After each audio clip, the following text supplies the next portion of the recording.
Assalamualaikum warahmatullahi wabarakatuh. Perkenalkan, saya Novia Yunintia, NIM 36211006. Di sini saya akan sedikit memaparkan tentang materi dakwah untuk memenuhi tugas mata kuliah Ilmu Retorika dengan dosen pengampu Bapak Muhandis Azuri.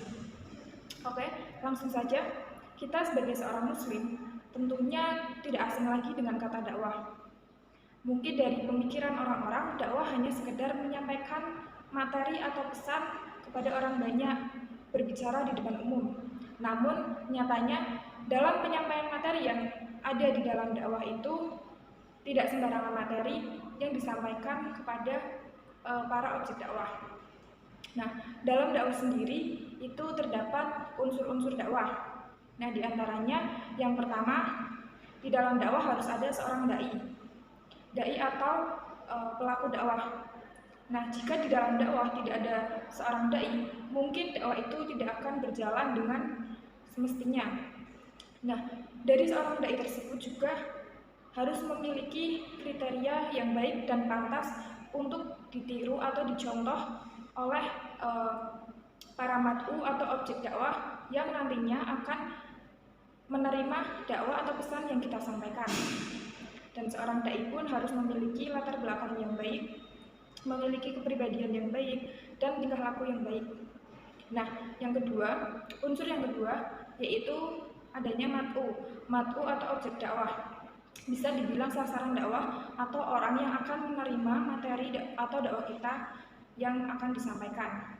Nah, mat'u juga merupakan unsur terpenting dalam dakwah, karena jika penyampaian dakwah hanya terdapat seorang dai, maka dakwah itu tidak akan berjalan atau tidak akan tercapai sesuai tujuannya. Nah, dari mat'u ini nanti dakwah bisa berjalan dengan lancar dan bisa menerima materi yang dai sampaikan secara baik. Yang ketiga yaitu ada madah al-dakwah atau yang biasa disebut dengan materi dakwah.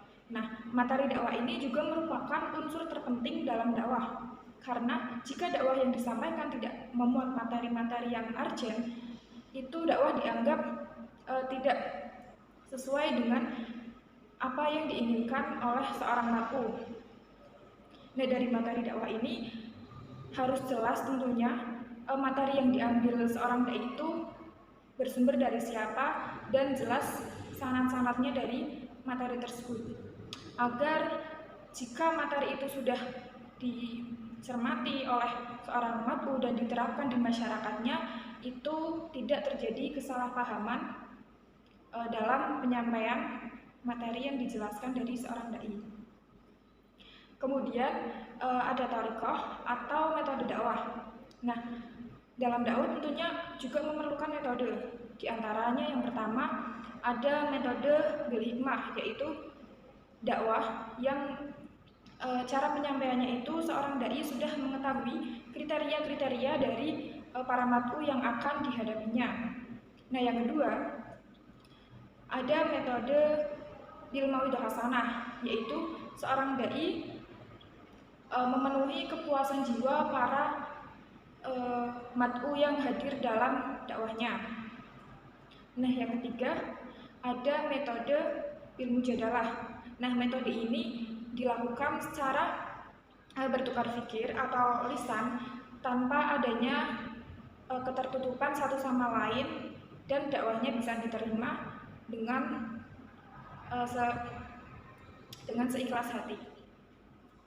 Nah, yang unsur yang ketiga ada wasilah dakwah atau media dakwah. Nah, dalam dakwah juga memerlukan media dakwah yang digunakan, diantaranya seperti contoh pada zaman dahulu itu dakwah melalui media wayang, yang penyebarannya melalui pameran wayang, kegiatan wayang di desa-desa setempat. Namun untuk saat ini media dakwah juga bisa dilakukan dengan cara offline secara langsung maupun di media sosial melalui video-video.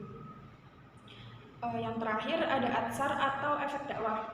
Efek dakwah ini seperti hasil dari seorang dai tersebut menyampaikan dakwahnya. Nah, itu apakah berpengaruh atau bisa merubah masyarakat yang telah mengikuti dakwahnya?